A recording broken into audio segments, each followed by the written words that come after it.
পাপা একটা ছবি তুলতে তুই লম্বা কর তুই আর এক নম্বর শ্রী গুরু বৈষ্ণব গোসাই ব্রহ্মানন্দ নিতা পাপা পাপা কি হাসি দিচ্ছে থাকো তো।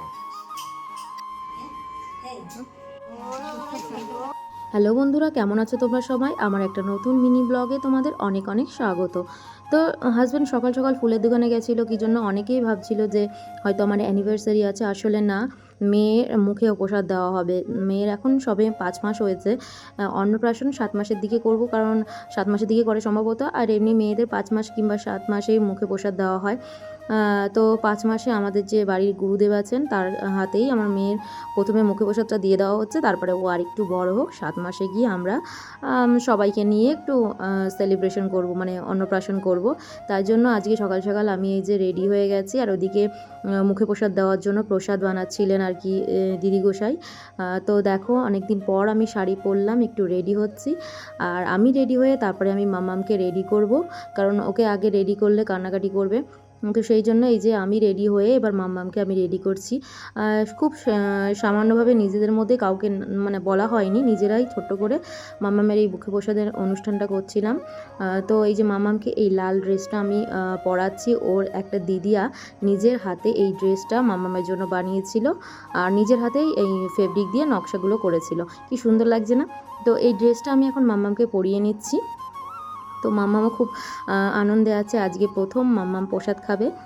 তো দেখো, এই যে ড্রেসটা পরানো হয়ে গেছে। তো আস্তে আস্তে এবার সব কিছুই মাম্মামকে পরাবো। প্রচণ্ড গরম ছিল, তো এখন তো রিল্যাক্স ফিল করছে। এরপরে জানি না কি হবে। তো ওকে নিয়ে একটু বাইরে ঘুরছিলাম, কারণ দাদুগোসাই তখন পুজো দিচ্ছিল, তখনও সময় হয়নি। তো এই যে দাদুগোসাই এবার ডাকছে ওকে একটু তিলক পরিয়ে দেবে বলে। তো দেখো, এই যে আমার মা ওকে কোলে করে নিয়ে দাঁড়িয়ে আছে, আর দাদু গোসাই তিলক পরিয়ে দিচ্ছে। আমার মেয়ে কিছুতেই কপালে কাজল পরাতে দেয় না, আমাকে কিছু করতে দেয় না। এই যে দাদু এখন তিলক দিয়ে দিচ্ছে, তাতেও ও শুধুই মুখ নাড়ানাড়ি করছে। তো এই যে কোনোভাবে যাই হোক একটু দাদুগোসাই তিলকটা পরিয়ে দিল কোনো রকম।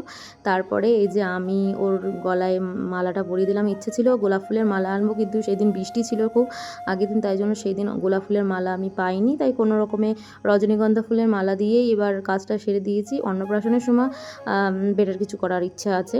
তো দেখো, এতটাই গরম, মালা পরিয়েছি, ও মালাটাকে খাবার ভেবে খেতেও শুরু করে দিচ্ছিল। তো আস্তে আস্তে এই চুড়ি পরিয়ে দিলাম। আর এই মোটকটা আমি অনলাইন থেকে অর্ডার দিয়েছিলাম, হেয়ার ব্যান্ড সিস্টেম, খুব ভালো। যাই হোক, এগুলো পরিয়ে দিলাম, কিন্তু এতটাই গরম মাম্মামের প্রচণ্ড অস্বস্তি হচ্ছিলো। এইটুকু বাচ্চা তো, এদের অস্বস্তি হবেই। তো এবার আমি মাম্মামকে রেডি করে নিয়েছি। কেমন লাগছে অবশ্যই বলো। আর এই যে দাদু এবার প্রসাদ দেওয়ার জন্য সব কিছু গুছিয়ে নিয়েছে। তো প্রসাদ বলতে দাদু শুধুমাত্র পায়েসই খাওয়ান।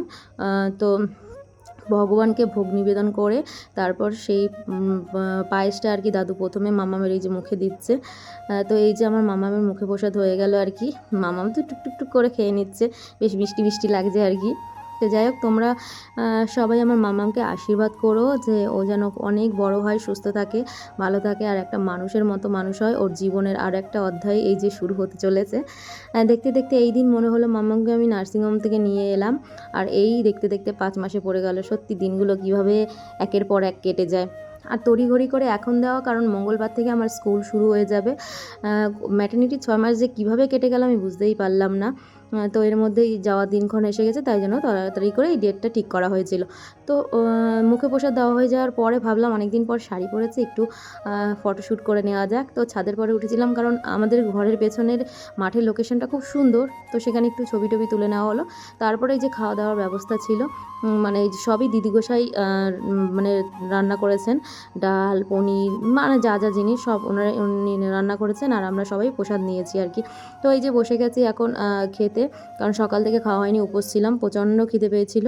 আর প্রত্যেকটা বিশ্বাস করো খাবার এতটা সুস্বাদু হয়েছিল সিম্পলের মধ্যে। তো বিকেল হয়ে গেছে, এবার দাদু গোসাই আর দিদি গোসাই তাদের আশ্রমের দিকে রওনা দেবেন।